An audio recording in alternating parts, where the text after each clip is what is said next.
సానబట్టిన భోగి జ్ఞానయోగి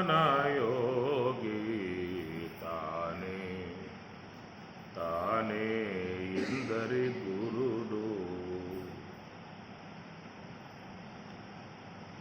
అపరిమితములైన యజ్ఞాలు వడిజేయ ప్రపన్నులకు బుద్ధి పచరించి.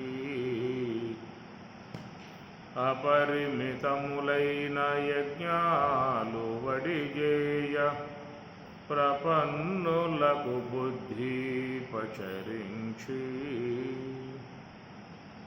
తపముగా ఫలపరిత్యాగము చేయించు కపురుల గరిమల కర్మయోగి తానే తానే ఇందరి గురుడు.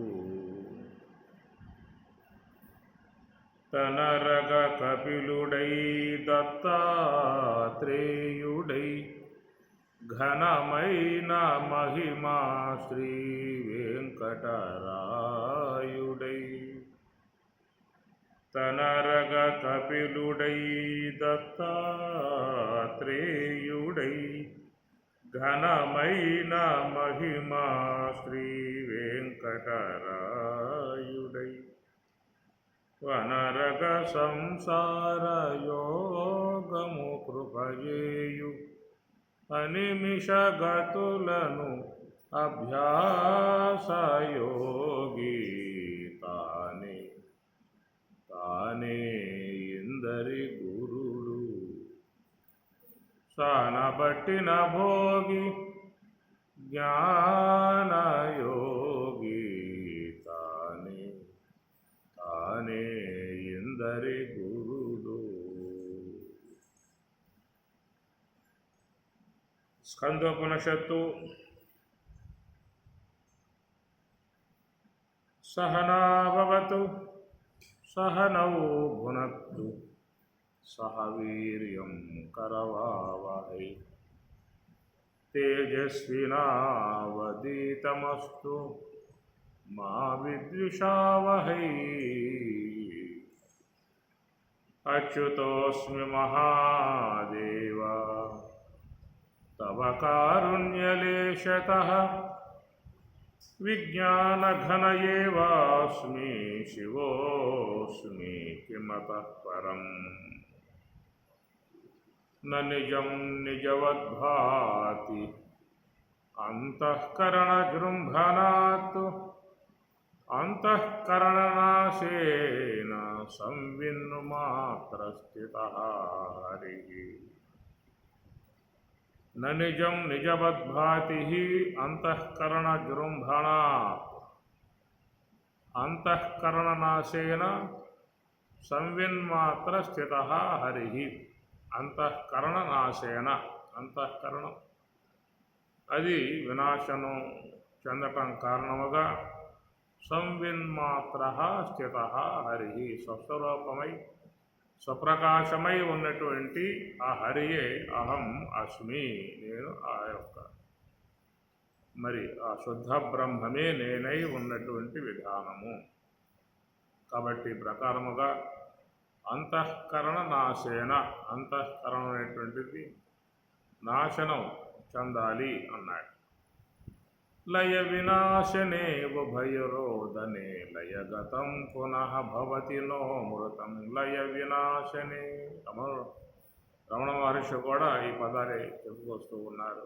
లయ వినాశనే మామూలుగా అందరికీ కూడా లయం అవుతుంది తప్ప వినాశనం చెందే విధానంగా రావటం లేదు. లయం కావటం అంటే రోజు సుషుప్తి అవస్థలో అది అట్లాగా మరి అజ్ఞానంలో మునకేసి తిరిగి జాగ్రత్త అవస్థలలో అది మళ్ళా తన వ్యవహారం కొనసాగించుకుంటూ ఉన్నది. ఈ ప్రకారంగా అనేక జన్మలుగా అంతఃకరణం అనేటువంటిది వినాశనం చెందకుండా లయం చెందే పరిస్థితి వరకే జరుగుతూ ఉన్న విధానము. కనుక ఈ లయం చెందినంతకాలం మరి అజ్ఞానం అనేటువంటిది తప్పనిసరిగా ఉంటుంది. లయం చెందటానికి కారణం అజ్ఞానమైతే వినాశనం చెందటానికి కారణం అది మరి స్వస్వరూప జ్ఞానం. శుద్ధ సాత్విక బ్రహ్మాకారమై ఉన్నటువంటి అలాంటి యోగ సమాధి విధానంలోకి పోయినప్పుడు అక్కడ వినాశనము చెందటం అనేటువంటిది జరుగుతుంది. పూర్తిగా తన ఉనికి లేకుండా పోయే పరిస్థితి రావాలి. కాబట్టి సూక్ష్మదేహం అనేది వినాశనం చెందకుండా ఎవరో కూడా మరి మోక్షానికి పోయే అవకాశం లేదు. ఎందుకంటే జన్మలు అనేటువంటివన్నీ కూడా ఈ సూక్ష్మదేహమే తీసుకుంటూ ఉన్నది. ఈ శరీరములు అనబడేటువంటివన్నిటినీ కూడా సూక్ష్మదేహమే తీసుకుంటూ ఉన్నది. అయితే సూక్ష్మదేహము స్థూల దేహాలను తీసుకోవాలని చెప్పనంటే వెనకాల కారణదేహం అనేది కూడా దానికి పూర్తి సహకారముగా ఉన్నటువంటి విధానం. మూలా విద్యగా ఉన్నటువంటి అవిద్య సహకారం ఉన్నంత వరకు మరి ఈ దేహములు అనబడేటువంటివి రావటం జరుగుతుంది. ఆ వచ్చే దేహాలను సూక్ష్మదేహము తన స్వాధీనం చేసుకుంటూ ఉన్నది. తన అధీనములోకి స్థూల దేహాన్ని తెచ్చుకొని అది ఇంద్రియాత్మికమై ఉన్న వస్తువు కాబట్టి సూక్ష్మదేహము ఇంద్రియాత్మికమై ఉన్నటువంటిది కనుక ఇంద్రియాత్మికమై ఉన్నటువంటి సూక్ష్మదేహము మరి గోళకాత్మికమై ఉన్నటువంటి స్థూల దేహాన్ని తన అధీనంలోకి తెచ్చుకోవటం జరుగుతున్నది. కాబట్టి ప్రకారంగా మరి ఈ భవసాగరం అన్న విధానములో అనేక శరీరములు రావటం అనేటువంటి విధానములో మరి సూక్ష్మదేహము లయము వినాశనము అనే రెండు పక్షాలుగా దానికి ఉన్నది. కానీ అది లయము అనేటువంటి మార్గం వైపుకే ప్రయాణం చేస్తుందే తప్ప వినాశనం అనేటువంటి మార్గం వైపుకి అది ప్రయాణము చేయటం లేదు అనేటువంటి మాట కంటే మనం చేయించటం లేదు అనే మాట చెప్పుకోవాల్సి వస్తుంది. కనుక వినాశనం అనేది మన పక్షంలో చేరి ఉన్నది, లయం అనేది దాని పక్షంలో చేరి ఉన్నది. కాబట్టి తనను తాను వినాశనం చేసుకునే పరిస్థితి అది తెచ్చుకోదు కదా.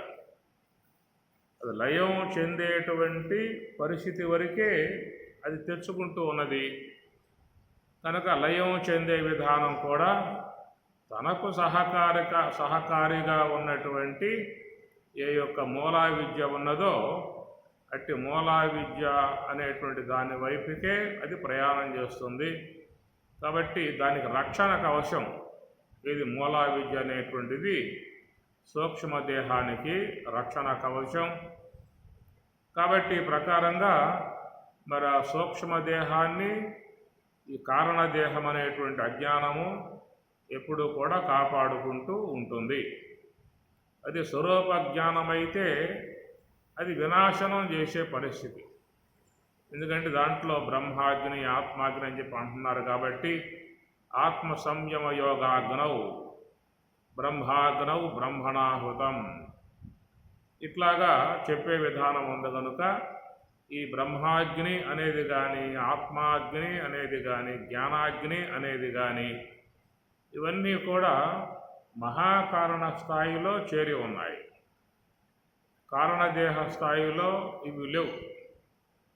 అది అనగా గీతలో మనకు వచ్చేటువంటి అంశాలకు ఆత్మ సంయమ యోగాగ్నౌ బ్రహ్మాగ్నౌ బ్రహ్మణాహృతం జ్ఞానాగ్ని దగ్ధ కర్మాణం ఇలాంటి ఈ పదాలన్నీ మనకి భగవద్గీతలో చెప్పడం జరుగుతూ ఉన్నది. మరి ఇవన్నీ ఎక్కడ అని చెప్పనంటే అది మహాకారణ పరిధిలో చేరి ఉన్నాయి. ఒకవేళ కారణదేహ పరిధిలో ఉన్నాయని చెప్పుకోవచ్చా? కారణదేహ పరిధిలో ఉన్నాయంటే ఎప్పుడో అయిపోయేది. ఎందుకంటే సుషుప్తి అవస్థకు పోకుండా ఉంటామా?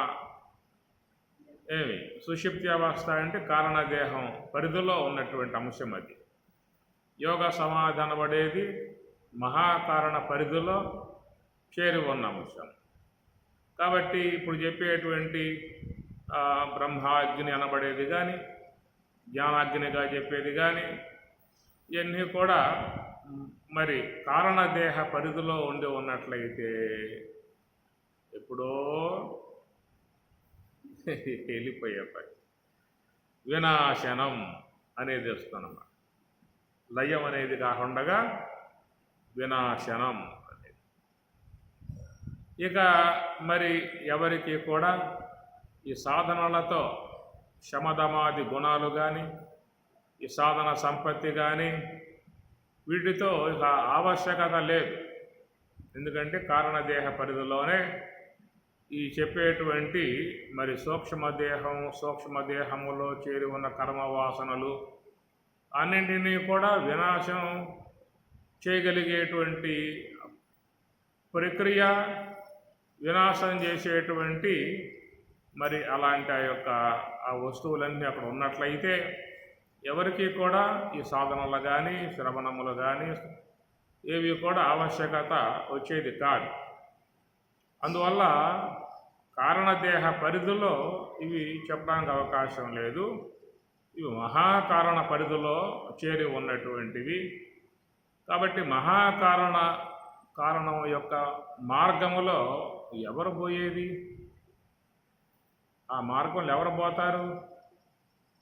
ఎవరికి తెలుసా? తెలిసే ఉందా? వాళ్ళు చెప్పాలి. వాళ్ళు చెప్పారు కాబట్టి మనం విన్నటువంటిది అయి అవగాహన చేసుకున్నాం. అంతే కదా. మహాకారణం యొక్క మార్గం స్వతసిద్ధముగా ప్రతి ఒక్క వ్యక్తికి స్వాభావికముగా వచ్చి ఉండాలా. స్వాభావికముగా స్వతసిద్ధముగా వచ్చి ఉన్న మార్గం ఏమిటంటే కారణదేహ మార్గం. కారణదేహం అనే దాని వైపుకి అందరూ ప్రయాణం చేస్తున్న విధానం. అది మరణం యొక్క సంబంధ విధానంలో కావచ్చు, లేదా సుషుప్తి అవస్థ మరణావస్థ సంబంధం కావచ్చు, సుషుప్తి అవస్థ సంబంధ అంశము కావచ్చు. ఈ రెండింటి విధానాలు అందరికీ కూడా ఒక స్వాభావికముగా ఏర్పడి ఉన్నాయి. సుషుప్తి యొక్క సంబంధ మార్గము అది విద్యా సంబంధ మార్గం. అటనే మరణ సంబంధ మార్గము. ఈ రెండు కూడా స్వాభావికముగా ఏర్పడి ఉన్నటువంటి విధానము. ఈ విధానములో రెండు మార్గాలలో కూడా సూక్ష్మదేహం ప్రయాణం చేస్తూ ఉన్నది. ఈ రెండు మార్గాలలో సూక్ష్మదేహము ప్రయాణం చేస్తూ ఉన్నది. అందువల్ల మరి ఈ సుషుప్తి అవస్థగా ఉన్నటువంటి మార్గములో రోజు సూక్ష్మదేహం పోతుంది. అజ్ఞానములో అట్లాగా లయం చెంది, వినాశనం కాదుగా, లయ వినాశనే అన్నారు కదా. అట్లాగా లయం చెంది తిరిగి మరి యథావిధిగా ఆ సూక్ష్మదేహం అనేది తన వ్యవహారం దశకు వస్తూ ఉందన్నమాట. ఇక రెండోది ఏంటంటే మరణ సంబంధమై ఉన్న మార్గం. అది కూడా సూక్ష్మదేహానికి ఒక స్వాభావిక విధానంగానే ఉన్నది. ఈ మరణం అనేటువంటిది ఏంటంటే ఈ శరీరం అనేది జర్జితం అయింది కాబట్టి, శుష్కింపజేయబడింది కనుక ప్రారబ్ధ కర్మ అనేది క్షీణ దశకు వచ్చింది కాబట్టి ఆ ప్రారబ్ధ కర్మ ఆ క్షీణ దశను పొందటం కారణంగా తిరిగి మళ్ళా సంచితాన్ని ఊతగా చేసుకుని మళ్ళా దాంట్లో ప్రారబ్ధ కర్మ అనే భాగాన్ని తీసుకుని మరొక దేహాన్ని ధరించి ఈ లోకంలోకి వచ్చేటువంటి ప్రక్రియ. అంతేనా? అట్లాగే ఉందా? ఇది సూక్ష్మదేహ పరిధిలో జరుగుతున్నటువంటి విధానములు. అందుచేత లయ వినాశనే అన్న విధానము అంతఃకరణ నాశేన సన్విన్మాత్ర స్థిత హరి. కాబట్టి అంతఃకరణ నాశనం అనేటువంటి మరి మార్గం వైపుకి లోకంలో ఎవరూ కూడా పోతున్న విధానం కాదు. మరి ఈ లోకంలో ఎంతోమంది గురువులు ఉన్నారు, ఎంతోమంది ప్రబోధకులు ఉన్నారు, జ్ఞానతత్వాన్ని అందించేటువంటి వాళ్ళు ఉన్నారు. మరి వాళ్ళు ఏమన్నా ఈ మార్గం నడుపుతున్నారా అని చెప్పనేదిగా చూసినట్లయితే చాలామంది తమ శిష్యులను ఆ మార్గం వైపుకి తీసుకుపోతున్న విధానాలుగా లేవు. కొద్దిమంది గురువులుగా ఉన్నటువంటి యోగతత్వాన్ని అభిలషించినటువంటి వారు, యోగతత్వ మార్గాన్ని ఇష్టపడ్డటువంటి వాళ్ళు కొద్దిమంది మాత్రమే ఉన్నారు. ప్రధానంగా మరి భగవద్గీత సందేశం చూసినట్లయితే అది యోగతత్వాన్ని ప్రధానముగా బోధిస్తున్నటువంటి విధానం.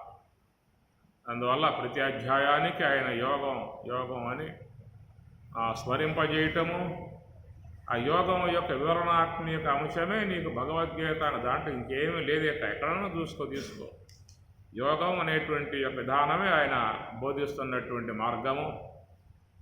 అసంయతాత్మనా యోగ దుష్ప్రాప ఇది మే మతి వశ్య ఆత్మ యతత శక్య ఆప్తం ఉపాయత. అసంయతాత్మనా యోగ, ఎవరైతే యోగము ద్వారా అసంయత ఆత్మ అనగా మనస్సును ఎవరైతే నిగ్రహణ చెయ్యరో దుష్ప్రాప, వారికి ఈ వినాశనము అనేటువంటి విధానము దుష్ప్రాప పొందటం సాధ్యం కాదు అన్నాడు.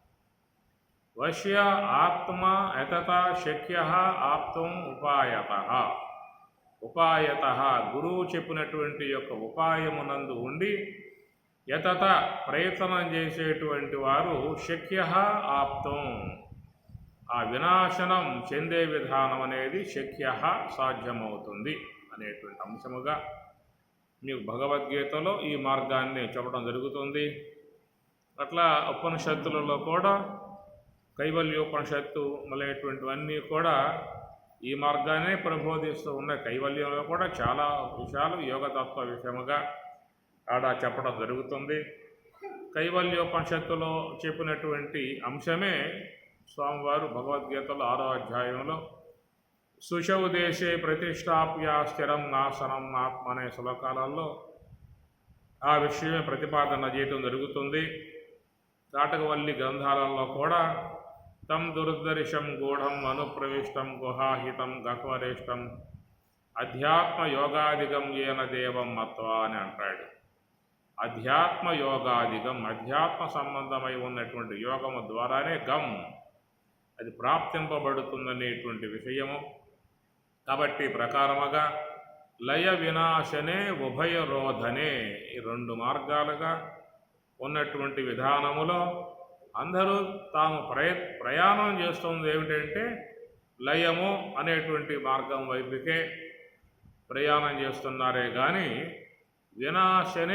వినాశనము అనేటువంటి దానికి మాత్రం ఎవరూ కూడా ప్రయత్నం చేయటం లేదు. అది ఉన్నటువంటి విషయము. కనుక 2 ఉన్నాయి, ఒకటి విద్య, మరొకటి అవిద్య అని చెప్పని. విద్యాంచ అవిద్యాంచ యస్తద్వేదో భయం సహా. అవిద్యయా మృత్యుం తీర్త్వా విద్యయా అమృతం అసునుతే అని ఈశావాస్యం చక్కటి అంశాన్ని అందిస్తూ ఉన్నది. కాబట్టి విద్యాంచ అవిద్యాంచ, విద్య అవిద్య అని చెప్పని. కాబట్టి అవిద్యా మార్గంలో ప్రయాణం చేసేటువంటి సూక్ష్మదేహ విధానము లయము అని చెప్పని, విద్యా మార్గములో ప్రయాణం చేసేటువంటి విధానాన్ని వినాశనము అని చెప్పుకోవాల్సి వస్తుంది. కాబట్టి ప్రకారంగా మరి మనం కారణదేహం వైపుకి ప్రయాణం చేస్తూ ఉన్నామా, మహాకారణం వైపుకి ప్రయాణం చేస్తూ ఉన్నామా అన్నటువంటిది ఇక్కడ అంశము. కానీ ఇక్కడ స్కందుల వారు, కుమారస్వాముల వారు షణ్ముఖ స్వామివారు పరమశివుని సన్నిధిలో స్వామివారితో తన అనుభవాన్ని విన్నవించుకుంటూ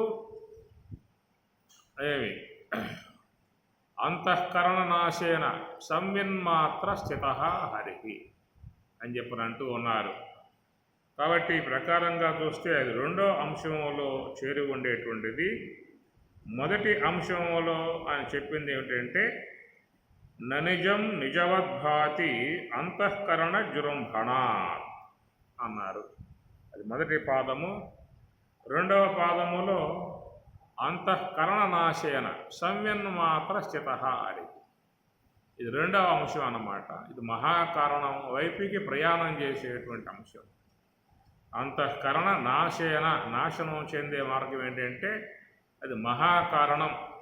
మహాకారణం అంటే గ్రాణ స్థలమునందు ఉన్నటువంటి ఈశ్వర సన్నిధి అని అర్థం.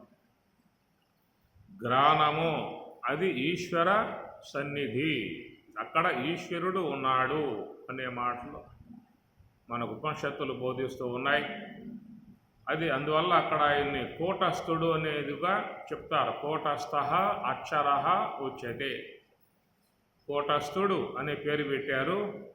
కూటేన నిశ్చలత్వేన తిష్టతీతి కూటస్థ, నిశ్చలముగా ఉండే విధానం కూటస్థుడు అని చెప్పని. అది సర్వేశ్వరునికి వచ్చేటువంటి పదం. కూటస్థ అనే పదం ఈశ్వరుడు. అదే జీవునికి చెప్పాల్సి వస్తే విశ్వడు అనేది, తైజసుడు, ప్రాజ్ఞుడు, ఈ మూడు కూడా జీవునికి వర్తించే పదాలు. ఎందువల్లంటే స్థూల దేహంతో సంబంధం పడి మరి బయటికి వచ్చి ఈ బయట ఉన్నటువంటి ఏ యొక్క విశ్వాకారం కనబడుతూ ఉన్నదో జగత్తు, పంచభూతాత్మికమై ఉన్న జగత్తు, భూమి, జలము, అగ్ని, వాయు, ఆకాశాత్మికమై ఉన్నటువంటి ఇవి తెలియబడే విధానం ఉందన్నమాట. ఆకాశంకి పైన ఉన్నటువంటివి అహంకారతత్వము, మహత్తత్వము, అవ్యక్తతత్వము, అవన్నీ కూడా ఇతనికి అనుభవానికి వచ్చే అంశాలు కావు. తనకు తెలియబడే పరిధిలో ఉన్నటువంటివి భూమి, జలము, అగ్ని, వాయు, ఆకాశం. కాబట్టి భూ సంబంధముగా గంధములు, జల సంబంధముగా రసములు, అగ్ని సంబంధముగా ఉష్ణాదులు, వాయు సంబంధముగా స్పర్శలు, ఆకాశ సంబంధముగా శబ్దములు తెలియబడుతూ ఉన్న విధానం. కాబట్టి కనుక ఈ విశ్వం యొక్క స్వరూప విధానాలను అవగాహన చేసుకోవటంలో చక్కటి పరిధి ఉన్నది కనుక ఇతనిని జీవుణ్ణి విశ్వడుగా పిలిచే విధానం కలిగింది. అలాగే స్థూల దేహంతో సంబంధం వీడి సూక్ష్మ దేహంతో సంబంధం పెట్టుకున్నప్పుడు అది స్వప్న వ్యవహారం చేసుకునే అవకాశం ఆయనకి ఏర్పడుతుంది. కనుక జాగ్రత్త వ్యవహారాన్ని వదిలి స్వప్న వ్యవహారం చేసుకోవటం అనేది రావాలని చెప్పానంటే కేవలం ఆ జీవుడు సూక్ష్మ దేహంతో మాత్రమే ఉండాలి. స్థూల దేహంతో సంబంధం పడితే తైజసుడు అనేది పిలువబడే అవకాశాలు లేవు. తైజసుడు అని చెప్పనే మాట రాదు. కనుక స్థూల దేహంతో పూర్తిగా అనుబంధం విడబడితేనే అప్పుడు కేవలం సూక్ష్మదేహంతో మాత్రమే ఉండి మరి ఆ సూక్ష్మదేహంలో ఉన్న సంస్కారాలతో మరొక వేరు లోకాన్ని తనదంటూ ఒక లోకాన్ని నిర్మాణం చేసుకుంటాడు. అక్కడ సంచారం చేసుకోవటం కారణంగా మరి ఆ జీవుడికి వచ్చిన పేరు తేజస్సుడు అని చెప్పనే మాట. అక్కడ ఒక తేజోపుంజం ఉన్నది. స్వప్నాన్ని ప్రకాశింపజేసేది సాక్షి భాష్యము అన్నారు. ప్రాతిభాషిక పదార్థాలను ప్రకాశింపజేసేటువంటి అతడు సాక్షి భాష్యములు అన్నారు. చిదాభాస భాష్యములు వేరు, సాక్షి భాష్యములు వేరు. చిదాభాస భాష్యములంటే అవి ప్రాతిభాషిక వస్తువులను ప్రకాశింపజేసేటువంటి అతడు సాక్షి అన్నమాట. ఏమి మరి ఈ వ్యావహారిక వస్తువులను ప్రకాశింపజేసేటువంటి భాషకారుడు చిదాభాసు. చిదాభాస అంటే తెలివి. కాబట్టి మనకు తెలివి అనేది సూక్ష్మదేహంలో పడ్డప్పుడు ఆ తెలివి మనకు బాగా ఉన్నట్లయితేనే మనం వినేటువంటివి తెలుస్తూ ఉంటాయి, చూసేవి తెలుస్తూ ఉంటాయి, అన్నీ తెలుస్తూ ఉంటాయి. అట్లాగా మీరు ఉపన్యాసం వింటూనే మగత నిద్ర దాంట్లోకి పోయారనుకోండి, వినపడతాయా? వినపడ్డ ధ్వని వినపడుతుంది తప్ప శబ్దార్థం గోచరించదు. అట్లా కళ్ళు కొంచెం మెల్లగా అర్ధనిమితంగా వెళ్ళిపోతారు. ఎందుకంటే అక్కడ వచ్చేస్తుంది అనమాట. ఉపన్యాసం వింటూ ఉన్నప్పుడు మెల్లగా ఆ నిద్రాదేవత ఆవహించినప్పుడు అట్లా కళ్ళు అప్పచెప్పి చూస్తూనే ఉంటారు. ఏమీ కనబడదు, ఏం కనబడే అవకాశాలు లేవు. కళ్ళు అట్లాగా సగం ఉంటాయి, సగం తెరిసే ఉంటాయి, అయినా కనబడదు. చెవులకు వినబడదు. కారణం ఏంటంటే చిదాభాసుడు అక్కడ మందగొడిగా ఉన్నాడు. అజ్ఞానం యొక్క ఆవరణంలో విలీనం చెందాడు. కాబట్టి ఏంటంటే శబ్దాలు వినపడవు, దృశ్యాలు కనపడవు, స్పర్శ తెలియబడదు, అన్నీ మందగిస్తాయి. ఈ ప్రకారముగా వ్యావహారికమై ఉన్నటువంటి అంశాలు తెలుసుకోవాలంటే చిదాభాసుడు కావాలి. ప్రాతిభాషికమై ఉన్నటువంటి స్వప్న జగత్తు తెలుసుకోవాలంటే సాక్షి, దానికి ఆత్మ, స్వప్రకాశముగా ఉన్న ఆత్మయే దాన్ని సాక్షి భాషములుగా చెప్పారు. కాబట్టి ఆ సాక్ష్యత్వపు ప్రకాశములో ఉన్నటువంటి వాడు కాబట్టి ఉండి ఆ స్వప్న ప్రపంచాన్ని తిలకిస్తూ ఉన్నాడు కనుక వాడిని తైజస్సుడు అనే పేరు పెట్టారు.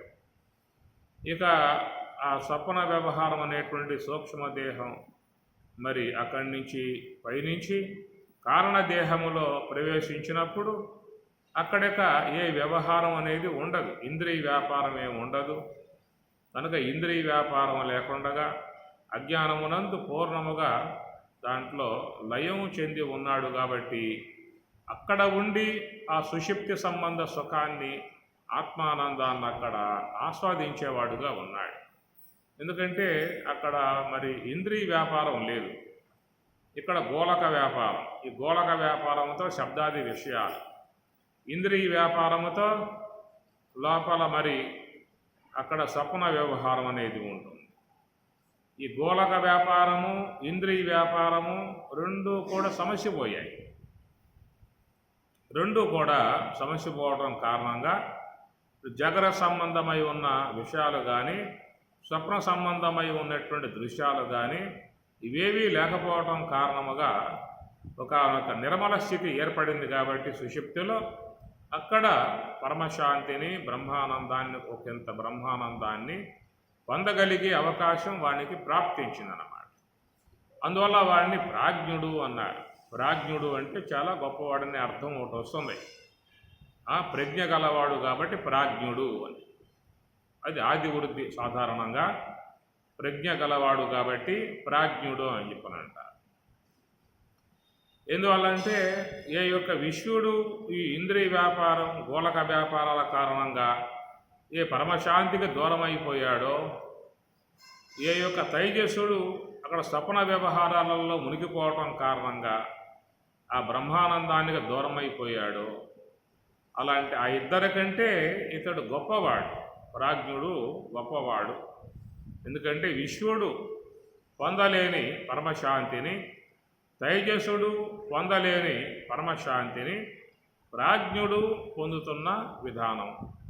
అందువల్ల ఆ ప్రాజ్ఞ స్థాయికి పోయి వచ్చిన వాళ్ళు శుద్ధంగా చెప్తారు, నేను చాలా ఆనందించాను, చాలా లోపల పరమశాంతిగా ఉన్నది, చాలా హాయిగా ఉన్నది అని లేచిన తర్వాత వాళ్ళ అనుభవాన్ని చెప్పటం జరుగుతుంది. కాబట్టి ప్రకారంగా దాన్ని బట్టి ఆయన్ని ప్రాజ్ఞుడు అనేటువంటిది ఏంటంటే చెప్పుకున్నాం కదా, విశ్వడు పొందలేని పరమశాంతిని, తైజసుడు పొందలేని పరమశాంతిని ప్రాజ్ఞుడు పొందుతున్నటువంటి విధానం. అందువల్ల ఈ మూడు కూడా జీవునికి సంబంధించినటువంటి అంశములు. విశ్వడు అన్న జీవుడే, తైజస్సుడు అన్న జీవుడే, ప్రాజ్ఞుడు అన్న జీవుడే. కాబట్టి ఏంటంటే అట్లా దశలు అనుసరించి ఆ పేర్లు ఏర్పడుతున్నాయే తప్ప మూడు అంశాలలో చేరి ఉన్నవాడు జీవుడే. అయితే మరి కూటస్థుడు అనేటువంటి విధానంగా చూస్తే అక్కడెవరో, అక్కడ ఈశ్వరుడు అన్నమాట. కూటస్థ అక్షర అన్నాడే తప్ప కూటస్థ అక్షర అనే పదం వాడలేదుగా.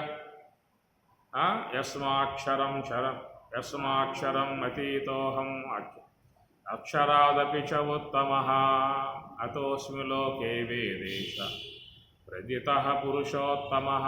కాబట్టి పురుషోత్తముడనే విధానం తీసుకొచ్చాడు. ఆ పురుషోత్తముడు అనే దానికంటే దిగువలో చెప్పినప్పుడు క్షరపురుషుడు అక్షర పురుషుడు అని చెప్పిన విషయాలు మనకు వస్తాయి. అస్మిన్ లోకే ద్వాపురుషౌ స్థౌ అని చెప్పినట్టు క్షర సర్వాణి భూతాని కూటస్థ అక్షర ఉచ్యతే. క్షర సర్వాణి భూతాని, లోకంలో అన్ని జీవులు కూడా అన్ని దేహాలలో ఉన్నటువంటి వాడు క్షరపురుషుడు అన్నారు.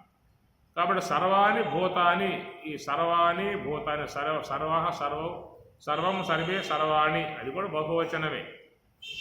భూతం భూతే భూతాని అది బహువచనం. అది కనుక ఇక్కడ క్షరుడు అనేటువంటి విధానం చెప్పినప్పుడు సర్వాణి భూతాని అనే బహువచనం వాడాడు. క్షరః అంటే నశించే స్వభావం కలిగి ఉన్నటువంటి జీవుడు. సర్వాణి భూతాన్ని సమస్త దేహాలలో ఆ జీవుడు ఒక్కొక్క దేహములో ఒక్కొక్క జీవుడుగా ఉన్నాడు. అన్ని దేహాలలో ఒకే జీవుడు లేడు. ఒక్కొక్క దేహములో ఒక్కొక్క జీవుడు అని ఉన్న విధానము. కూటస్థ అక్షర ఉచ్యతే. కూటస్థ అనేది ఏకవచనం. ఒక్కడే కూటస్థుడు, అనేక మంది కూటస్థులు లేరు. కూటస్థ ఏకవచనం. కూటస్థ కూటస్థం కూటస్థాహ అని చెప్పలేదుగా. కాబట్టి కూటస్థ ఏకవచనం కనుక ఈశ్వరుడు ఒక్కడే. ఎంతమందిలో ఉన్నా కానీ ఆయన ఒక్కడే. ఒక్కొక్క దేహములో ఒక్కొక్క ఈశ్వరుడు ఉన్నాడన్నా, ఒక్కొక్క శరీరములో ఎవరి శరీరములో వాళ్ళ జీవుడు లాగానే ఎవరి శరీరములో వాళ్ళ ఈశ్వరుడు అన్న విధానం. ఎవరి శరీరములో ఆ జీవుడు, ఎవరి శరీరములో ఆ ఈశ్వరుడు అనగా అప్పుడు ఈశ్వరుడు కూడా అనేక మంది అయిపోతారు. అదనమాట. కాబట్టి ఇక్కడ మరి బహువచనం వాళ్ళ కూటస్థ అక్షర ఉచ్యతే. కాబట్టి ప్రకారముగా అన్ని దేహాలలో ఉన్న ఈశ్వరుడు ఒకడే, అన్ని దేహాలలో ఉన్న జీవుడు ఒకడే.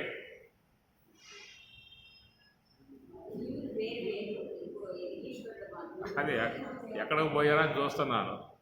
ఇక్కడే ఉంటే చెబుతారు, ఎడకపోతే అవును స్వామి అంతే అంతే అంట.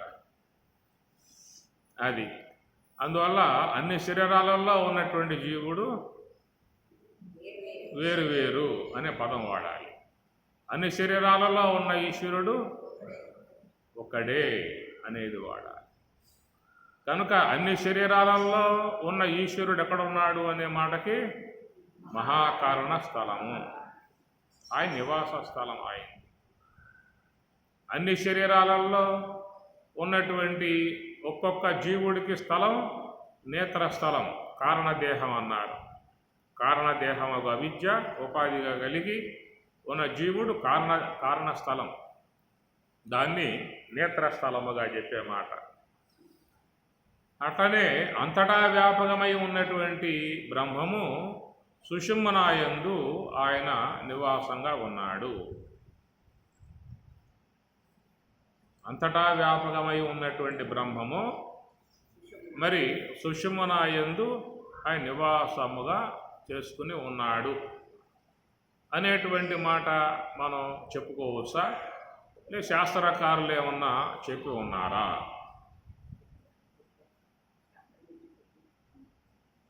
శాస్త్రకారులు ఏమన్నా ఈ విషయాన్ని ఉటంకించారా, ప్రస్తావించారా? లేక మన బోధ సౌకర్యార్థంగా మనం ఏమన్నా చెప్పుకుంటూ ఉన్నామా? శాస్త్రకారులు విషయాన్ని చెప్పారు, అవునా కాదా? అవును అని రాజేశ్వరి, కాదు అని ఉమాగారు. తస్మా శాస్త్రం ప్రమాణంతే. ఎక్కడ చెప్పారు ఇప్పుడు చెప్పాలి నువ్వు. శాస్త్రకారులు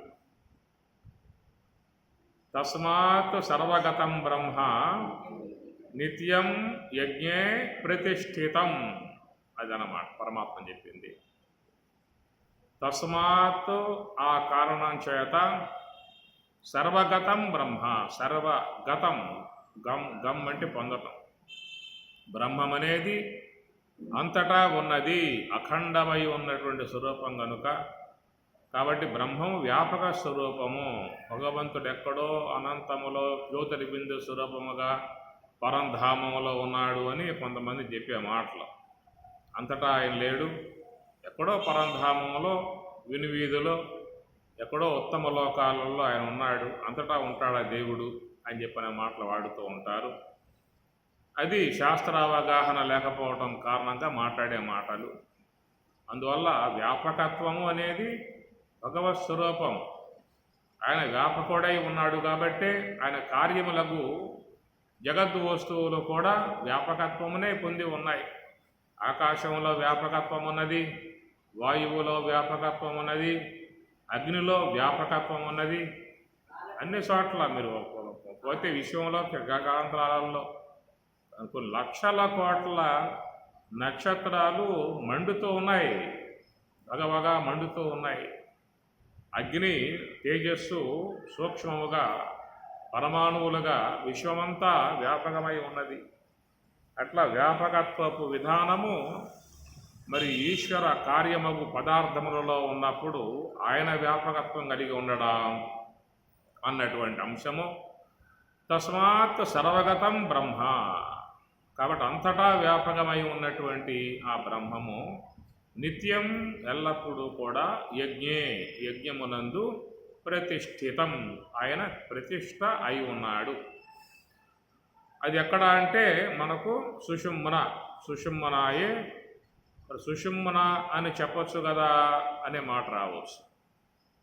కానీ అక్కడ యజ్ఞే అనే పదం వాడాడుగా, విశేషణం. ప్రతిష్ఠిత అని ప్రతిష్ఠ అయి ఉన్నాడనే మాట వాడుతూ ఎక్కడ అంటే యజ్ఞమునందు, సప్తమి ప్రత్యేక వచనం అది, యజ్ఞమునందు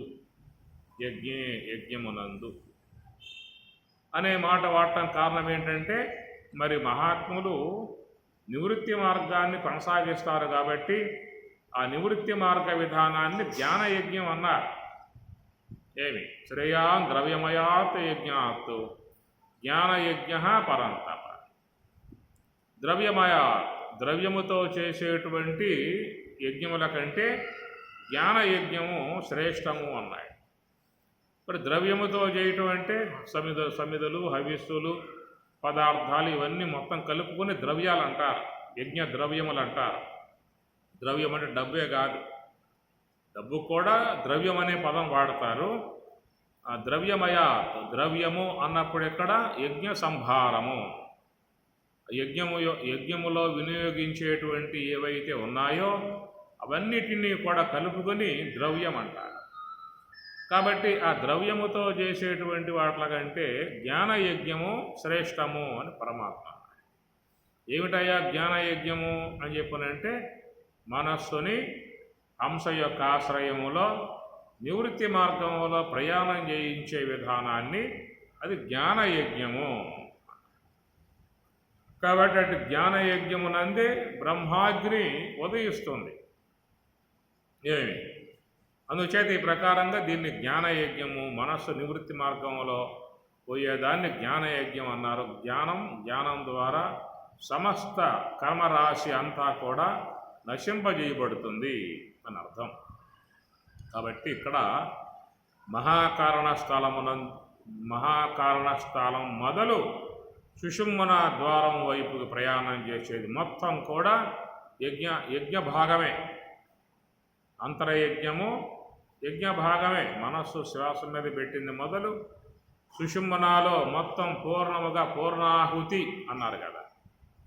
పూర్ణాహుతి అంటే మరి మనలో చేరి ఉన్నటువంటి 19 తత్వాలుగా ఉన్న సూక్ష్మదేహము, దాంట్లో చేరి ఉన్నటువంటి అనేక జన్మల సంబంధమైన సంచితాది కర్మలు, అటనే సూక్ష్మదేహములో చేరి ఉన్నటువంటి ఆశ్రీ దైవీ సంపత్తి గల గుణాలు, ఇవి చాలా లోపల యొక్క పరివారం అంతా ఉన్నది. కాబట్టి అన్నింటినీ కూడా మరి యోగ సమాధిలో జ్ఞానాగ్నిలో బ్రహ్మాగ్నిలో హోమము చేయటము. అయితే అక్కడ మరి సుషుమ్నాలో బ్రహ్మాగ్నిలో హోమము చేయటం అంటే అక్కడ మనం ఉన్నామా అనేది సందేహం కలుగుతుంది. ఇంకా మనము అనబడేటువంటి వాళ్ళం ఉన్నామా? ఆ సుషుమ్న వద్దకు పోయినప్పుడు మనమనే ఉనికి ఉన్నదా? నేను చేస్తున్నానే అనేటువంటి భావం ఉన్నదా? ఇది లేదు. కాబట్టి దానికి పరమాత్మ ఏం చెప్పాడు అంటే బ్రహ్మణాహుతం అనే మాట వాడాడు. బ్రహ్మణాహుతం, అక్కడ బ్రహ్మమే హుతం, హోమం చేసే విధానంగా. ఎందుకంటే మనం అనేటువంటి యొక్క ఉనికి నీకు శ్వాస మీద నిఘా ఉన్నంత వరకే ఉంటుంది. ఆ శ్వాస మీద మనసు పెట్టి ఈ ఆలోచనలు రాకుండా చూసే విధానములో మన యొక్క వ్యక్తిత్వపు ఉనికి అక్కడ ఉంటుందన్నమాట. అది పోను ఏమవుతుందంటే ఇక మన ఉనికి సన్నగిల్లుతుంది. ఆకాశ శరీరం బ్రహ్మ సత్యాత్మ ప్రాణారామం మన ఆనందం శాంతి సమృద్ధం. ఆకాశ శరీరం లోనికి పోయే కొద్దీ ఇక అక్కడ నేననబడేటువంటి భావన కానీ నేననేటువంటి యొక్క వ్యక్తిత్వము కానీ ఈ మొత్తం జారిపోతాయి, ఉండవేక. ఆకాశ శరీరం ఇక ఆకాశ వ్యాపకత్వముగా ఉన్నటువంటి ఆ స్థితికి పోయినప్పుడు ఇక అక్కడ ఈశ్వరుడు నిలిచి ఉంటాడు.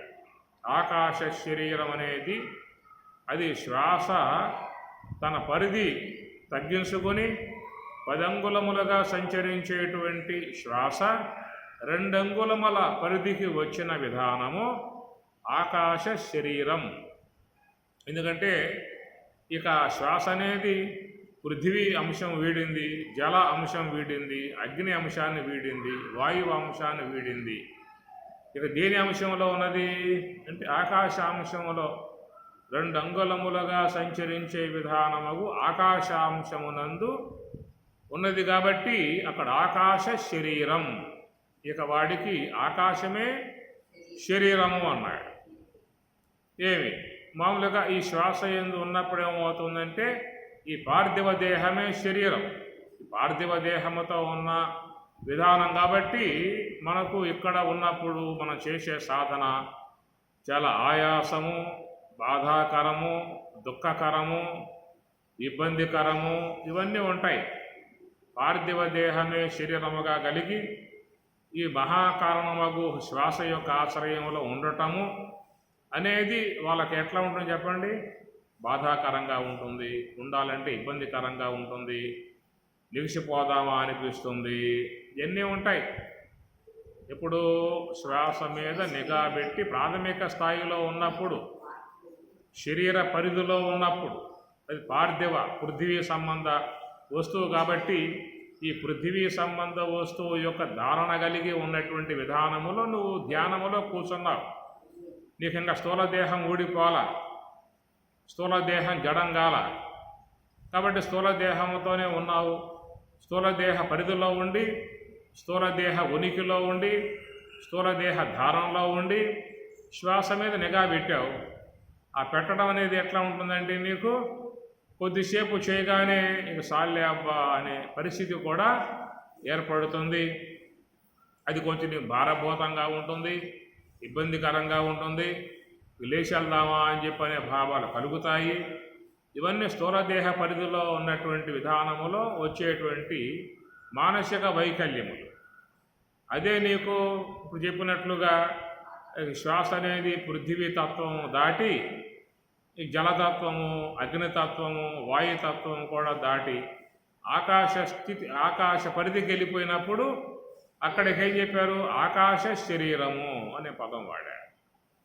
అక్కడ నీకు స్థూల దేహం అనేది పూర్తిగా జడమైపోయింది. తన్మయ స్థితి, తనువుని మరచి ఉన్న తన్మయత్వము. అటి తన్నుగాంచి ఆనందమూర్తి అయి చిత్రరూపమట్లు చేష్టలుడిగి తనువు మరచి కొంత తడవూరకుండెను. ఆ ఆంజనేయుడో హేమాద్రితనయ అట్టి తన్నుగాంచి ఆనందమూర్తి. అది ఎక్కడ అంటే ఆకాశ శరీరం బ్రహ్మ సత్యాత్మ ప్రాణారామం. బ్రహ్మ సత్యాత్మ ప్రాణారామం. ఆ ప్రాణం అనేది ఇక అది మరి బ్రహ్మములో రమిస్తూ సుషుమ్నాయందు రమిస్తున్న విధానము. ఎందుకంటే అది స్థూల దేహాన్ని పూర్తిగా వదిలిపెట్టేసింది కదా. ఆ శ్వాస అనేది స్థూల దేహాన్ని వదిలిపెట్టేసింది కాబట్టి ఆ స్థూల దేహం జడమయ్యింది. మామూలుగా శ్వాస అనేది స్థూల దేహం వదిలిపెట్టేసినట్లయితే, శ్వాస స్థూల దేహాన్ని వదిలిపెట్టేసినట్లయితే అది శవమన్నా కావాలి లేదా జడమన్నా కావాలి. కాబట్టి శవం అవ్వటం అనేది ఏంటంటే లోకంలో సాధారణంగా అందరికీ కూడా ఆ దశ ఉన్నది. ఏదో ఒక పూట శ్వాస స్థూల దేహాన్ని వదిలిపెట్టేస్తుంది. వదిలిపెట్టేయటం కారణంగా ఆ స్థూల దేహం ఏమవుతుంది, శవమైపోతుంది అన్నమాట. శవస్థాయికి పోతుంది. అట్లా మనకి అనేక జన్మలుగా జరుగుతూ ఉన్న అంశం ఇది. ఈనాడే కాదు, రేపో మాపో రాబోతుంది పరిస్థితి. రేపో రాబోతుంది పరిస్థితి. ఇంతకుముందు ఏర్పడలేదా అంటే అనేకం ఏర్పడే ప్రయాణం చేస్తున్న విధానం. ప్రస్తుతం మనం ఈ ప్రయాణంలోనే ఉన్నాం కనుక స్థూల దేహాన్ని శ్వాస వదిలిపెట్టేస్తుంది. ఆ వదిలిపెట్టేయటం కారణంగా అది శవంగా మారిపోతుంది. అదే పరిస్థితి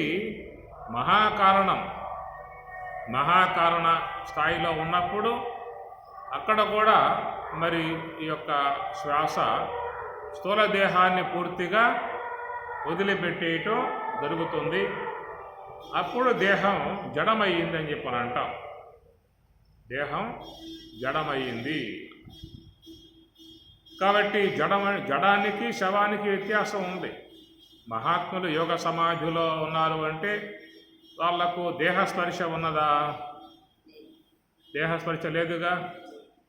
దేహస్పర్శ అనేది ఉన్నది అంటే జాగ్రత్త వ్యవహారంలో ఉన్నట్లే. దేహస్పర్శ ఉన్నది అంటే జాగ్రత్త వ్యవహారంలో ఉన్నట్లే. నిద్రా సంబంధ అంశము కావచ్చు, యోగ సమాధి అంశము కావచ్చు. కాబట్టి దేహస్పర్శ అనేది ఉన్నది అంటే జాగ్రత్త వ్యవహారం కిందే వస్తుందన్నమాట. అది మనం ఎట్లయితే గాఢ సుషుప్తి అనబడే దాని ద్వారా పూర్తిగా దేహము నుండి విడబడుతూ ఉన్నామో అట్లా మహాకారణ స్థితిలో యోగ సమాధి స్థితికి పోయినప్పుడు వాళ్ళు కూడా దేహమును పూర్తిగా విడిచి ఉండటం అనేటువంటిది ఏర్పడుతుంది. కాబట్టి ఇక్కడ యోగ సమాధి విషయం చూసినట్లయితే ఆ శ్వాస అనేది స్థూల దేహము నుండి పూర్తిగా విడబడింది అని అర్థం.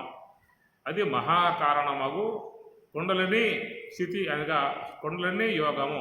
ఆకాశ శరీరం అనేటువంటి మాటే కుండలిని యోగము. ఆ యొక్క శ్వాస అనేది పూర్తిగా 2 అంగుళములుగా సంచరించే విధానము అని.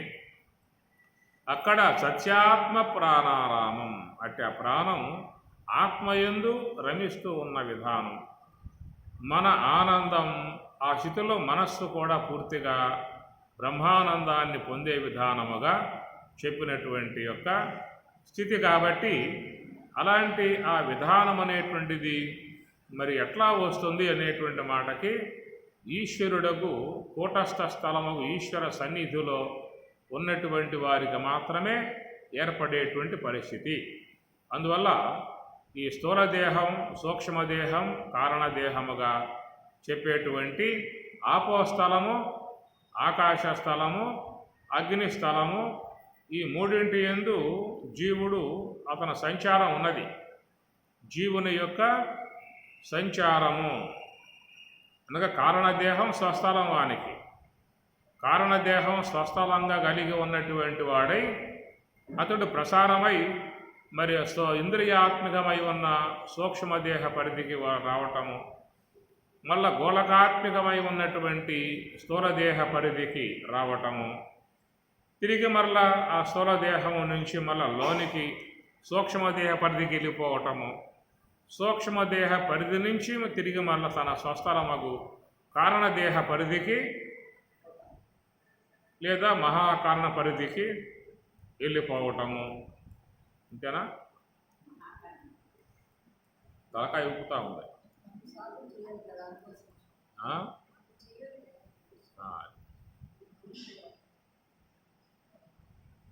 ఈ ప్రకారంగా కారణదేహ స్థలం స్వస్థలంగా చెప్పగా తన స్వస్థలముకు కారణదేహమునందున్నటువంటి ఆయన ఇంద్రియాత్మికమై ఉన్న సూక్ష్మదేహ పరిధికి రావటం, ఇంద్రియాత్మికమై ఉన్న సూక్ష్మదేహ పరిధి నుంచి మళ్ళా ప్రయాణం చేసి గోళకాత్మికమై ఉన్న స్థూలదేహ పరిధికి రావటం జరుగుతూ ఉన్నది.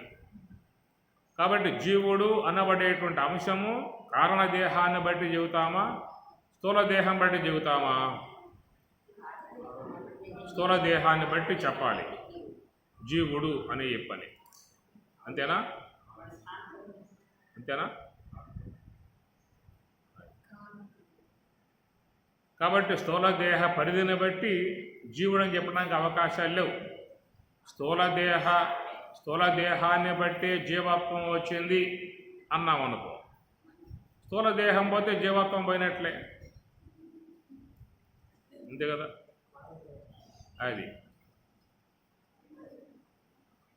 అందుచేత స్థూలదేహం పనిచేయటం లేదు, సూక్ష్మదేహము పనిచేయటం లేదు అన్న మాటలు ఉన్నాయి. ఎందుకంటే నిద్ర పరిస్థితికి పోయినప్పుడు స్థూలదేహం పనిచేయట్లా, అట్టనే సుషుప్తి అవస్థకు పోయినప్పుడు కారణదేహం సూక్ష్మదేహం పనిచేయట్లా. కాబట్టి అవి పని చేయటం లేదు అనేటువంటి అంశాలు గోళకాత్మికమై ఉన్న స్థూలదేహమునందు వర్తిస్తుంది, ఇంద్రియాత్మికమై ఉన్న సూక్ష్మదేహమునందు వర్తిస్తుంది.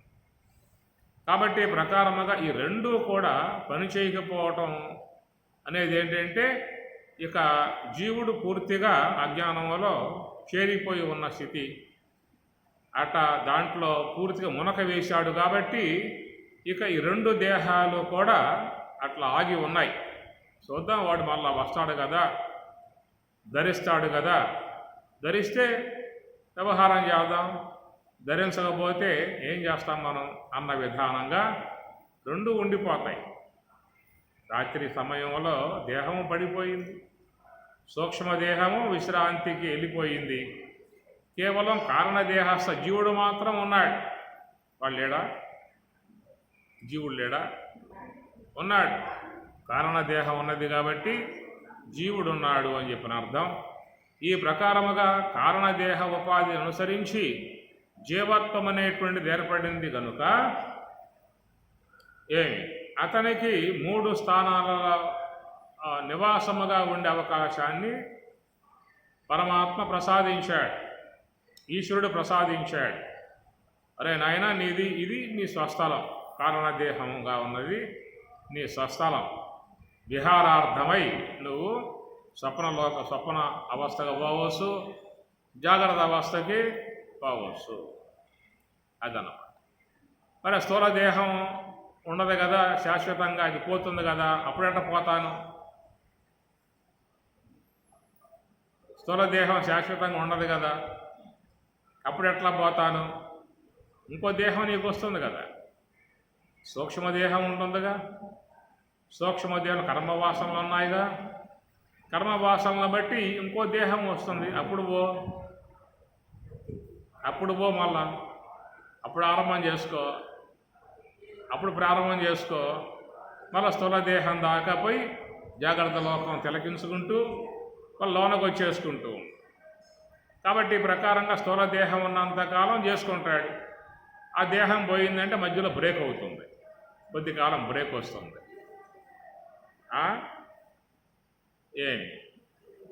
ఇతర లోకాలకు పోయినా వాటికి మళ్ళా ఈ స్థూలదేహ పరిధి గల విధానాలు ఉండవు, సూక్ష్మదేహ వ్యవహారాలు అక్కడ ఉంటాయి. సరే, ఏదో సంథింగ్ ఉన్న వ్యవహారం తర్వాత.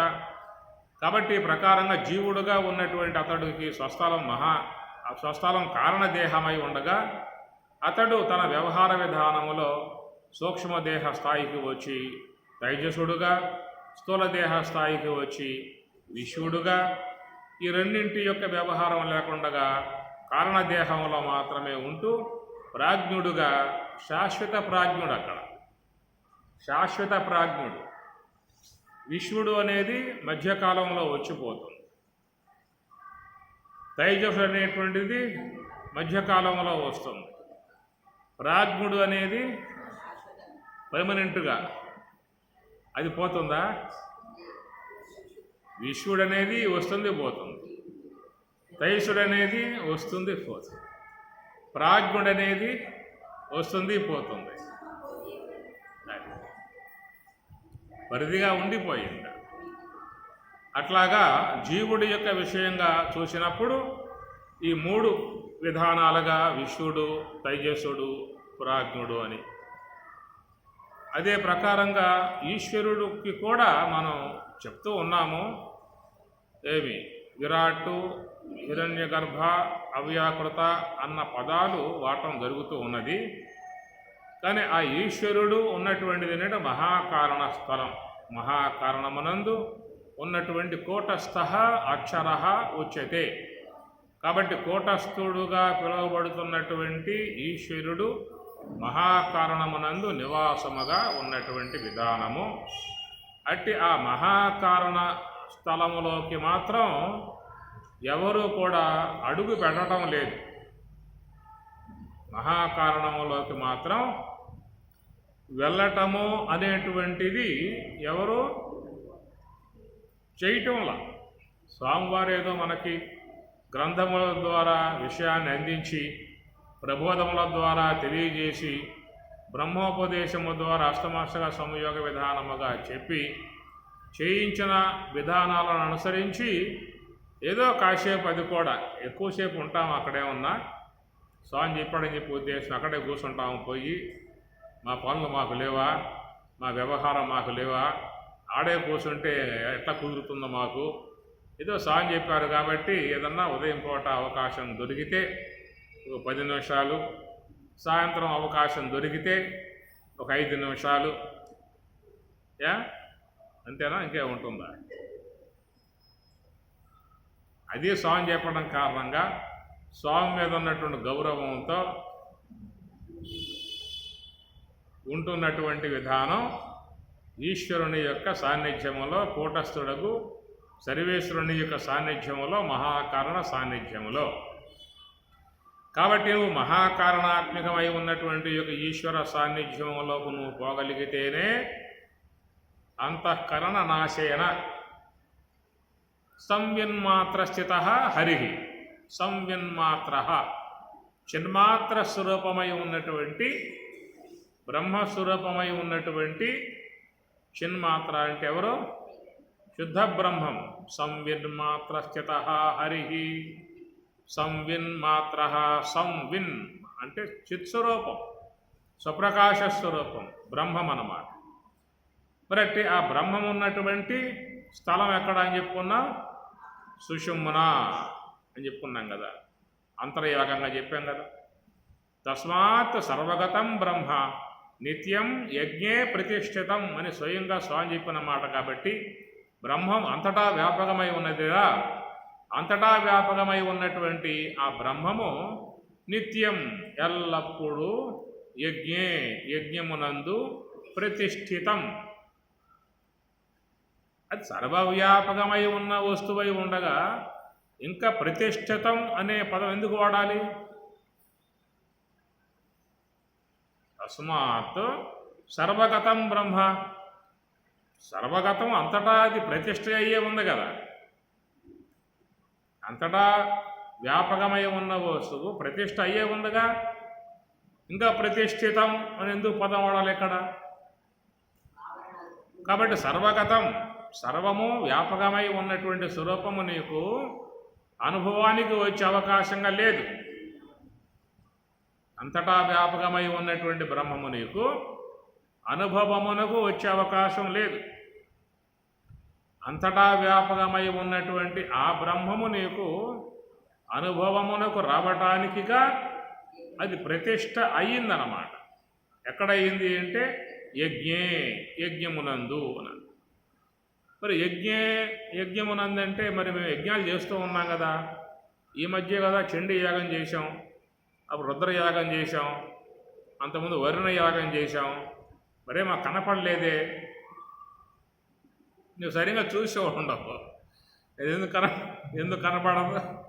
యజ్ఞే ప్రతిష్ఠితం అని చెప్పినప్పుడు నువ్వు సరిగ్గా చూసే ఉండవు. అంతేనా కాదా? అంతేనా? అది ఆడకపోతారు, ఆడకపోతే కనబడుతుంది. ఇప్పుడు మామూలుగా ఈ ప్రతిష్ట అనేది ఏంటంటే అది మనం చేసుకునే కార్యం.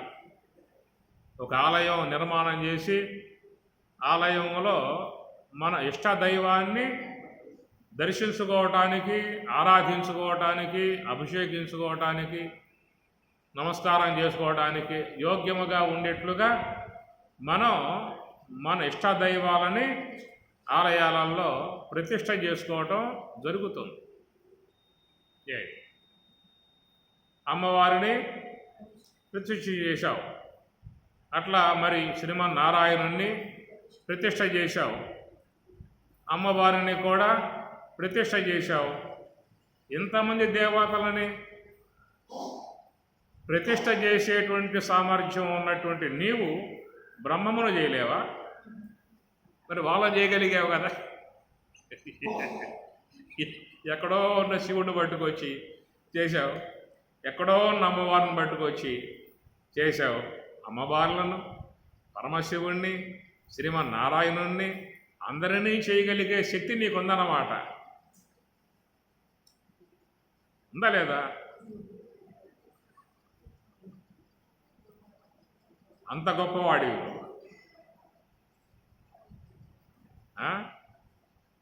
గొప్పవాడివి కదా కాదా? అమ్మవారిని ప్రతిష్ఠ చేస్తున్నావు, పరమశివుణ్ణి ఎంత గొప్పవాడి.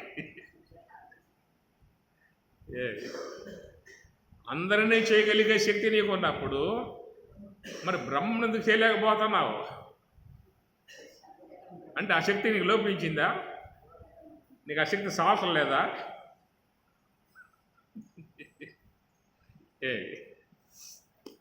ఇట్లాగా మరి శ్రీమన్నారాయణునికి ప్రాణ ప్రతిష్ఠ చేయగలిగావు. అట్టనే పరమశివునికి కూడా ప్రాణ ప్రతిష్ఠ చేయగలిగావు, అమ్మవారికి కూడా ప్రాణ ప్రతిష్ఠ చేయగలిగావు. అట్లా నువ్వు ఇంట్లో నీ బంధువులు ఎవరైనా చనిపోతే వాళ్ళకు కూడా ప్రాణ ప్రతిష్ఠ చేయగలుగుతూ ఉన్నావు. అంటే వాళ్ళకి చేయలేవా? చెయ్యి ప్రాణం. కుయ్య మూర్ర ఎందుకు?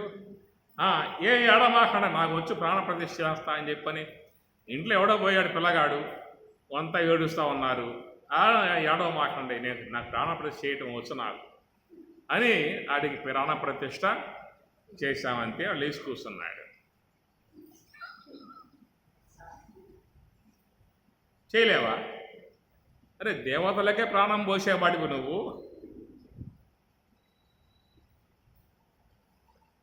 పోయలేవా? మరి పోస్తున్నావుగా.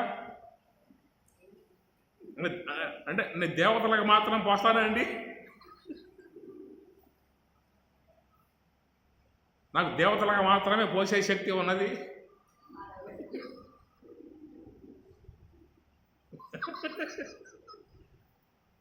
మానవ దేహాలకు పోసే శక్తి నాకు లేదు.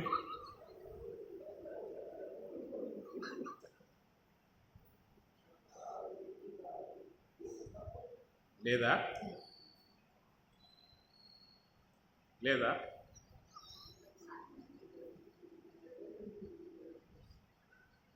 అందుచేత సరే లోకంలో ఏదో ఒక ఆరాధనా సంబంధ అంశాలు ఉన్నాయి కాబట్టి, ఒక విశ్వాస అంశాలుగా చేరు ఉన్న విధానం కాబట్టి, ఒక భక్తి భావన వ్యక్తులలో రావాలి కనుక, దైవభావం అనేది వ్యక్తులలో అలవరాలి కాబట్టి ఆ విధముగా దైవం యొక్క సంబంధ చిహ్నాలను పెట్టుకుని ఏదో సందర్భాలలో ఆలయాలకు పోయి ఏదో దేవుడు నమస్కారం చేసుకొని దేవుడు ఉన్నాడనేటువంటి ఒక భావన కలగజేసుకుని దేవుడు ఉన్నాడు, దేవుడు చూస్తూ ఉన్నాడు, మనం జాగ్రత్తగా ఉండాలని జాగ్రత్తలు పడే విధానాలు ఉంటాయి. కాబట్టి కనుక మానవత విలువలు పెంచడానికి మానవుని యొక్క నడవడికను సవ్య రూట్లలో మార్చడానికి, ఎందుకంటే వాడిలో భయం పుడితేనే వాడిలో మంచి మార్గం ఏర్పడే అవకాశం ఏర్పడు. భయం పుట్టకపోతే మాత్రం వేరే విధానం ప్రవర్తన చేసే అవకాశం ఉంటుంది. కాబట్టి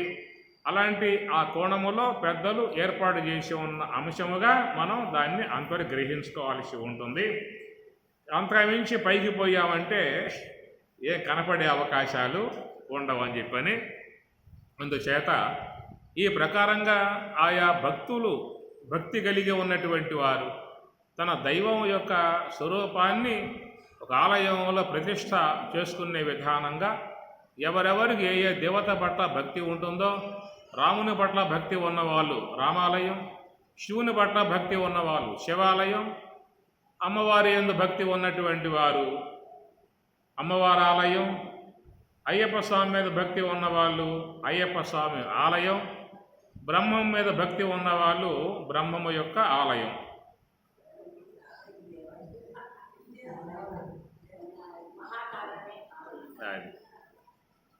అందుచేత ఏంటంటే ఇక్కడ మరి ఆ బ్రహ్మమే స్వయంగా ఒక ఆలయ నిర్మాణం చేసుకున్న విధానము. సర్వేశ్వరుడు సర్వవ్యాపకమై ఉన్న సర్వేశ్వరుడే మరి తనకంటూ ఒక ఆలయం అనే విధానంగా ఈ దేహం అనే ఆలయం నిర్మాణం చేసి ఆ సర్వేశ్వరుడే మహాకారణములో ప్రతిష్ట అయి ఉన్నాడు. అది ప్రాణ ప్రతిష్ట. మహాకారణ స్థలమే అది ప్రాణం. ప్రాణ సంచారం ఉంది ఎక్కడ మనకి? చెవుల్లోన, నేత్రములోన, చేతుల్లోన, కాళ్ళల్లోన ప్రాణ ప్రతిష్ట, ప్రాణ సంచారం. కాబట్టి మహాకారణమగు గ్రాణమునందు సర్వేశ్వరుడు మరి ఈ యొక్క ఆలయం అనేటువంటి దేహం అనేటువంటి ఆలయ నిర్మాణం గావించి ఆయన మహాకారణమునందు ప్రాణ ప్రతిష్ట ఆయన చేసిన విధానము. సర్వేశ్వరుడే అన్ని శరీరాలకు ప్రాణప్రతిష్ఠ చేశాడు. కాబట్టి ఆయన చేసిన విధానము నుంచి ప్రతి శరీరములో ఆ ప్రాణం అనేది సంచారం జరిగేటువంటి యొక్క విధానము. రోజుకు 21,600 శ్వాసలుగా సంచారం జరుగుతున్నది అని చెప్పనంటే ఆ ప్రాణ సంచారం జరిగేటువంటి యొక్క విషయములో కూడా ఆయనే బాధ్యతను వహించిన విధానం. ఏమి మహాకారణములో ప్రాణమును ప్రతిష్ఠింపజేసి మరి ఆ ప్రాణం నువ్వు వాడించుకోరా అని చెప్పని మనకు అప్పచెప్పిన విధానం కాదుగా. ప్రాణ ప్రతిష్ఠ చేయటం వరకే నా బాధ్యత, దాన్ని రక్షించుకోవాల్సిన బాధ్యత నీదే, ఆ ప్రాణాన్ని కాపాడుకోవాల్సిన బాధ్యత నీదే, సంచార విధానముగా ఉండాల్సిన బాధ్యత కూడా నీదే. అది సంచారం జరుగుతుందా ఆగిపోతుందనే విషయం మీద జాగ్రత్త వహించాల్సింది నువ్వే అని కదా ఈశ్వరుడు చెప్పాల్సింది మనకి.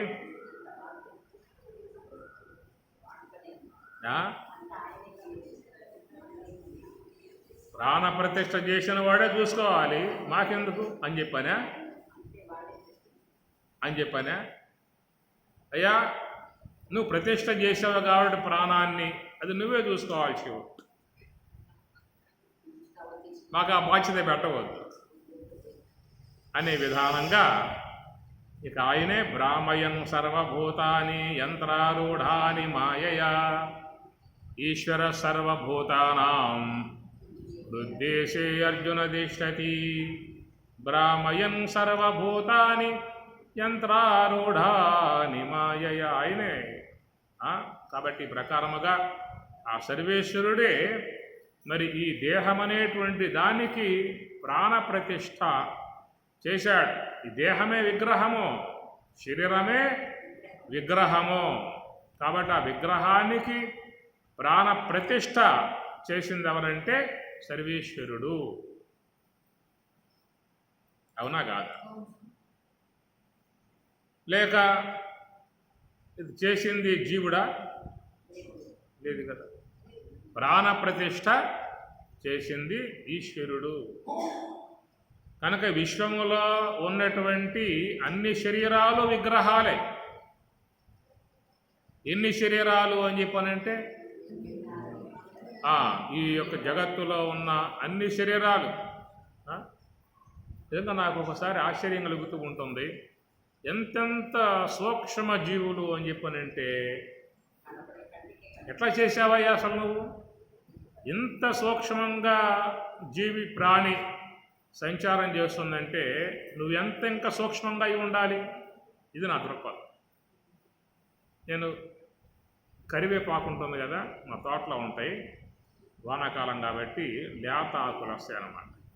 దాని మీద తెల్లటి పురుగు అన్నమాట. మీరు చూశారు లేదు ఎప్పుడన్నా? చూసుంటారు. తెల్లటి పురుగు ఎంత అంటే చాలా సూక్ష్మం అన్నమాట. ఎగురుతుంది, అది భయం దానికి. అనగానే ఎగురుతాయి అన్నమాట. అంటే వాటి ప్రాణ భయం. అంటే వాటికి రెక్కలు ఉన్నట్లే కదా, నోరు ఉన్నట్లే కదా, పన్నులు, నాలుక, అన్నవాహిక, లంగ్స్, హార్టు, కిడ్నీసు, లివర్లో, జీర్ణకోశం, రక్త ప్రసరణ, 72,000 నాడులు ఉన్నాయా దాంట్లో? కొన్నే ఉన్నాయా? ఒకసారి మీరు దాన్ని ప్రయోగశాలలో పెట్టి చూడొచ్చు కదా. లంగ్స్ ఉందా? ఉన్నది. కిడ్నీలు ఉన్నాయా? ఉన్నాయి. హార్ట్ ఉన్నదా? ఉన్నది. అన్నవాహిక ఉన్నదా? ఉన్నది. దాని గర్భాశయం ఉందా? ఉన్నది. దాని బిడ్డలకు అనే విధానం ఉందా? అరే అద్భుతం. అసలు అంత సూక్ష్మంగా చేస్తున్నాడు అంటే ఆయన ఇంకెంత సూక్ష్మంగా ఉండాలి లోపల. అనోహనీయాన్ మహతో మహీయాన్ ఆత్మాశజంతో నిహితం గుహాయ. ఆయన అంత సూక్ష్మంగా ఉన్నాడు కాబట్టి ఈ జీవులు కూడా అంత సూక్ష్మం నుండి వృద్ధవుతూ వచ్చాయన్నమాట. ఇప్పుడు మనమే తీసుకోండి, 6 అడుగులు దేహం అని చెప్పని అన్నాం. మరి అమ్మ ఒడిలో ఉన్నప్పుడు ఎంత ఎన్నడుగులు ఉన్నాడు వాడు? 3 అమ్మ కడుపులో ఉన్నప్పుడు అంత ఉన్నాడు వాడు? జానెడు. అసలు దాంట్లో సూక్ష్మంగా బీజమాత్రముగా ప్రవేశించినప్పుడు ఎంత ఉన్నాడు వాడు? పరమాణువు. తండ్రి గర్భంలో ఉన్నప్పుడు వాడు ఇంకా పరమాణువుగా ఉన్నాడు. తండ్రి గర్భము నుంచి వాడు తల్లి గర్భం వైపుకి ప్రయాణం చేసి వచ్చి 30 కోట్ల జీవకణాలతో ఒక్కసారిగా వాళ్ళు ప్రయాణం చేసి వచ్చి, వాళ్ళు ప్రయాణం చేసి 30 కోట్ల మందితో వాడు ప్రయాణం చేసి పరుగులు తీసి రన్నింగ్ చేసి వేగముగా వచ్చి అందరికంటే ముందుగా వచ్చి గర్భాశయంలో వాడు పోయాడు కాబట్టి, ఆ గర్భద్వారం మూసుకుపోయింది కాబట్టి వాడొక్కడికే ఛాన్స్ అన్నమాట. మిగతా 30 కోట్ల మంది వెనక్కి వెళ్ళిపోవలసిందే. ఇది సృష్టి విధానములో ఉన్నటువంటి విధానము. అట్లాగా మరి ఎన్నిసార్లు ప్రయాణం చేసి విఫలుడవై గర్భాశయం చేరకుండగానే తిరిగి మళ్ళా నీటిలో కలిసి సస్యములలో చేరి మళ్ళీ పదార్థాలలో చేరి అక్కడి నుంచి గర్భాశయంలో జీర్ణమై తర్వాత వీర్యకణంగా మారి జీవకణంగా మారి 30 కోట్ల మందితో కలిసి మళ్ళీ ప్రయాణం చేయలేక అలసిపోయి కాలు నొప్పులైపోయి నీరసం వచ్చి రాలిపోతే మళ్ళా నీళ్ళల్లో కలిసి మళ్ళా సస్యాలలో చేరి మళ్ళా గర్భాశయంలోకి వచ్చి మళ్ళా వీర్యకణంగా మారి మళ్ళా 30 కోట్ల మంది పిచ్చారి వీరు ఉంటారా వీరు ఇక్కడ? నన్ను ఒక్కడే బాగానే ఉండరా? అక్కడ పోవడానికి వీలు లేదు. ఉన్న వాస్తవమేనా? అడగండి వైజ్ఞానికంగా, డాక్టర్ని అడగండి, చెబుతారు వాళ్ళు. ఏమిట్రా పిచ్చారి మీరు ఎంతమంది వస్తున్నారు నాతో పోటీకి? ఎన్నిసార్లు ఓడిపోయావో, ఎన్నిసార్లు వెనక్కి వెళ్ళిపోయావో, ఎన్నిసార్లు నీటిలో కలిసి సస్యాలలో చేరి పదార్థాల ద్వారా గర్భంలో చేరి మళ్ళీ వీర్యకణంగా తయారై చేసిన విధానాలలో నీకు ఎంతకాలం పట్టిందో నీకు ఈ యొక్క విషయంలోకి రావడానికి, ఆ కథ అంతా నీకు తెలిస్తే మాత్రం కోరుకుంటావా? ఇక్కడ ఉంది ఏమిటంటే బాల్యం, యవ్వనం, వృద్ధాప్యం. ఏం స్వామి ఒకేసారి ఛాన్స్ నాకు కనీసం ఒక 2 సార్లు 3 సార్లు ఇవ్వచ్చు కదా. వృద్ధాప్యం, మళ్ళీ బాల్యం, మళ్ళా యవ్వనం, మరి వృద్ధాప్యం, మళ్ళా బాల్యం, మళ్ళా యవ్వనం. టర్న్ పెంచాలి కదా. తెలిసో తెలియక అయిపోయింది. బాల్యం తెలియకుండా పోయింది. యవ్వనం కూడా అజ్ఞానం వల్లే రెప్పపాటు కాలముగా మేఘములో మెరిసే తలుక్కుమని మెరిసే మెరుపులాగా ఆ యవ్వనం కాస్త వచ్చి వెళ్ళిపోయింది. ఇవన్నీ పోయాక జీవిత విలువలు అర్థమయ్యాయి. అరే జీవితం ఇట్లా చేసుకున్నాననేటువంటి భావన లోకంలో చాలామంది కలుగుతూ ఉన్నటువంటి దానాలు వృధాగా పోయింది, అవగాహన లేకుండా పోయింది అనే భావం ఏర్పడుతుంది. ఇప్పుడు మనసు లోపల తెలియకుండా అయిపోయింది అని చెప్పన్న భావన. మళ్ళా ఆ టర్న్ రావాలంటే మన పక్కన 30 మంది కోట్ల మంది కూర్చున్నారు. మళ్ళీ పోరాటం జీవితం తప్పదు. ఎక్కడ పోయినా ఉంటుందో. మానవ దేహమే కాదు, ఏ యొక్క దేహంలోకి పోవాలన్నా కానీ అక్కడ కూడా ఉన్న పోటీ ఎక్కడ ఉన్నది. ఇదో పెద్ద జరిగేటువంటి ఒక మృత్యు ప్రవాహం, మృత్యు సంసార సాగర, మృత్యు సంసార సాగర, సంసార సాగర, మృత్యు రూప సంసార సాగరం. ఇక మృత్యు రూపమై ఉన్నటువంటి యొక్క గమనములో నిజంగా మనకి అది గతం తెలియకపోవటం వల్ల చాలా సమయాన్ని వృధా చేసుకోవటము, చాలా జీవితాన్ని వ్యర్థం చేసుకోవటము, తెలియకుండా దానిని గడిపేసుకోవడం. ఇంకా పొద్దుపోలేదా, ఇంకా తెల్లారలేదా, ఇంకా పొద్దుపోలేదా, ఇంకా తెల్లారలేదా, ఏమిటి ఇంకా సాగు మోడలేదా, ఇంకా తీసుకుపోయేవాడు రాలేదా, ఇంతేకా అర్థం. ఇంకా తెల్లారలేదా, ఇంకా పొద్దుపోలేదంటే అర్థం ఏమిటి? ఇంకా తీసుకుపోయేవాడు రాలేదా, అది తీరిక లేదా తీసుకుపోయేవాడికి. ఈ విధంగా వచ్చినటువంటి యొక్క జీవన విధానాన్ని చాలా ప్రకృతిలో ఉన్నటువంటి యొక్క వస్తువుల విలువ తెలుసు, కానీ మనకు మన జీవితం, మన కాలం విలువ మనకు తెలియటం వల్ల 1000 రూపాయలు జారిపోయిందా అంటే ఉపన్యాసం వింటారా? చూశారు చెంగును ఓడేసింది, ఎక్కడ జారిపోయింది, ఎక్కడ పోయిందబ్బా 1000 రూపాయలు. స్వామి గారు మీరు చెప్తూ ఉండండి ఇప్పుడే వస్తాయని చెప్పి అంటారా? పన్నే ఎత్తుక్కుంటూ పోతారు. 1000 రూపాయలు ఎక్కడ జారిపోయింది కదా, అక్కడ దాకా ఇంటి దాకా పోతారు. కానీ మళ్ళా వస్తారు, ఈ పక్కన చూస్తారు, ఆ పక్కన పోలేదే, ఈ పక్కన వచ్చింది అటు చూద్దాం.